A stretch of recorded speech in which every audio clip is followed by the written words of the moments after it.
The 911 call comes in at 2:47 in the morning. A pregnant woman is bleeding from the nose and mouth. Her car has been hit at an intersection. And the driver, the man who hit her, is gone. He ran. Hours before that call, the same man had been inducted into the UFC Hall of Fame. His name is Jon Jones. Right. These dominators have always existed. Yeah. But Jon is like a genuinely sensitive, intelligent guy who's trying to do the right thing. Right. But he's a fucking conqueror. He's a fucking conqueror. Champion of the world! And if you want to understand him, truly understand him, you have to hold both of those things at the same time. The Hall of Fame ceremony and the 911 call on the same night. Because that is Jon Jones. Not one or the other. Both. Always both. The greatest fighter who ever lived and the most complicated man the sport has ever tried to understand.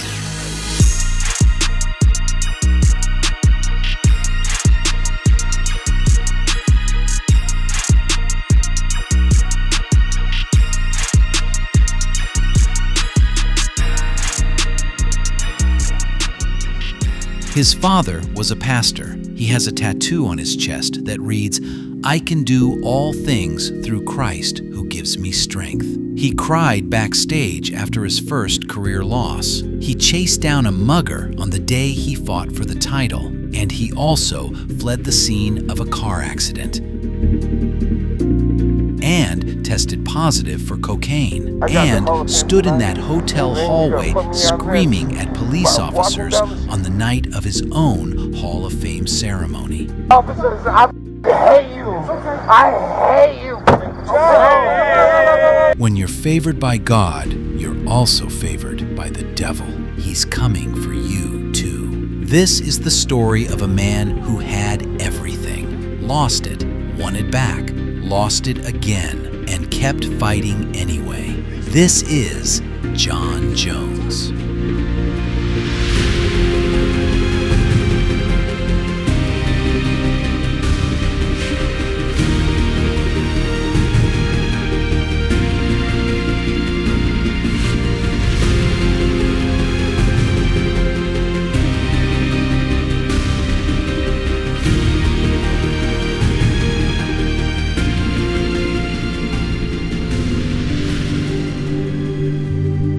Endicott, New York, a small town, a small house, 3 brothers sharing 1 bedroom. Their father, Arthur Jones Sr., was a pastor. Their mother, Camille, was the heart of the family, the one who took them to feed the homeless, who kept them anchored in faith, who was the real strength behind everything. And in that 1 bedroom, John, Arthur, and Chandler Jones decided that ordinary was not an option. Their father put a wrestling mat in the basement. He paid them $6 for every pin, $2 for every win. The boys were competing before they were old enough to understand competition. Chandler Jones would become one of the most feared pass rushers in NFL history. Arthur Jones would win a Super Bowl ring, and Jon Jones, the skinny one, the middle child, the one they called Bones. Jon Jones would become the greatest mixed martial artist who ever lived. But before all of that, there was Carmen, their sister, 18 years old, brain cancer. Jon watched her lose everything, her hair, her strength, her beauty, until she was gone. His father stood at a pulpit and asked God why. And Jon Jones carried that question into every fight he ever had. Her favorite Bible verse was Philippians 4:13, the same verse Jon later tattooed on his chest. "I can do all things through Christ who gives me strength." He meant it. He truly meant it. That is the part that makes everything else so hard to understand. He was a dropout working as a bouncer. His girlfriend was pregnant. His college scholarship was gone. And one day, A stranger messaged him on the internet and said, "There's an MMA gym 45 minutes away." He had no car. He went anyway. 4 months later, he was fighting professionally in the UFC after less than a year. He stood 6'4". His reach, 84.5 inches, seemed engineered by something that was not biology. But the body was never the real weapon. It was the mind. He studied opponents the way a general studies a battlefield. Their first favorite punch, their second, their combinations. He found their patterns before they knew they had them. He taught himself techniques from YouTube videos. The spinning elbow, the oblique kick, something entirely, frighteningly his own. And before his first title shot, he chased down a mugger in the street, tackled him, sat on his legs until the police arrived, then went and fought for the championship of the world. He was 23 years old. He faced Mauricio Shogun Hua, a legend, a destroyer.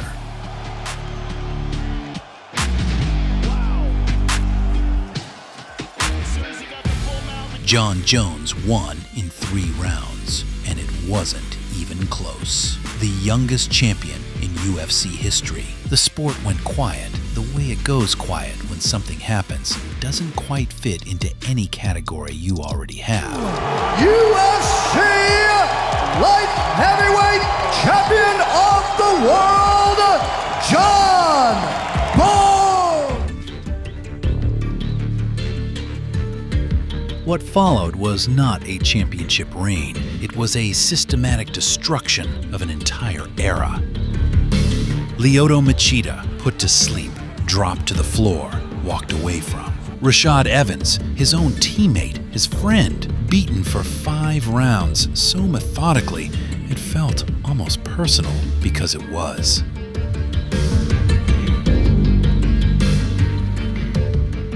Vitor Belfort submitted in round 4. Glover Teixeira dominated for 25 minutes. And then Alexander Gustafsson. If you want to know who Jon Jones really is, watch that fight. That might be the greatest title fight in the history of the light heavyweight division.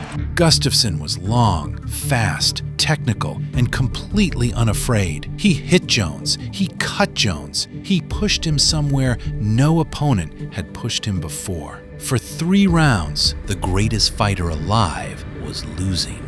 And then something happened. Something in the 4th round that Jon Jones has never fully been able to explain. He won barely. And here's a head kick. Still! Then came Daniel Cormier, undefeated, an Olympic-level wrestler. A man who genuinely hated Jon Jones. They had brawled at a press conference. They had sat in a room together, and the hatred poured out, unfiltered and raw. Jon Jones won that fight too, and in the moment after the final bell, something came out of him that was entirely unscripted. That was Bones, not the pastor's son, not the Nike athlete, not the humble young man thinking Jesus Christ. That was the thing underneath all of it. Raw, real, completely honest, and perhaps the most genuinely human moment of his entire career. Here is what nobody who watched Jon Jones fight could ever quite reconcile. He was not just good. He was the kind of good that makes you question whether the sport's entire history has been building toward one specific person. And he was also this, a DUI at 24. His 2012 Bentley wrapped around a telephone pole. A hit and run in Albuquerque, a pregnant woman bleeding, her car destroyed, and Jon Jones running over a fence and disappearing into the night. A positive test for cocaine, drug test violations that resulted in suspensions, stripped titles, canceled events, and through all of it, he had an explanation. Always an explanation. A tainted supplement, a tainted pill, a picogram, a misunderstanding. Some of those explanations were probably true. Some of them probably weren't. What we do know is this. Jon Jones told us himself that for most of his career, he partied the week before his fights, got blackout drunk, woke up and went to train, and kept winning.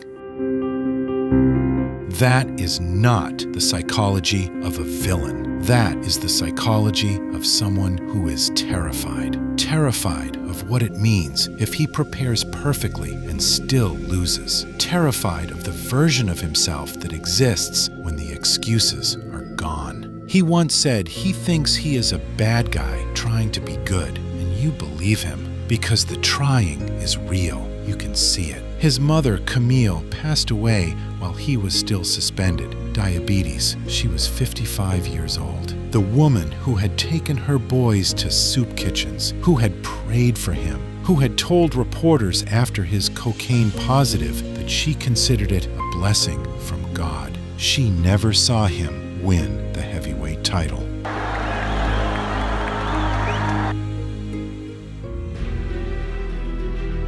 He came back. He always came back. After the suspensions, after the stripped titles, after the headlines and the court dates and the community service and the hotel hallway at 2 a.m, he came back. There was one mountain left, heavyweight, the biggest fighters on earth. Men who outweighed him by 50, 60 pounds. He spent 3 years building his body for it, quietly. No fights, no headlines, just work. And in March 2023, he stepped into the octagon against Ciryl Gane and submitted him in the first round. Third fastest submission in UFC heavyweight title history. Jon Jones, UFC heavyweight champion of the world. Then came Stipe Miocic, the greatest heavyweight in UFC history, the final test.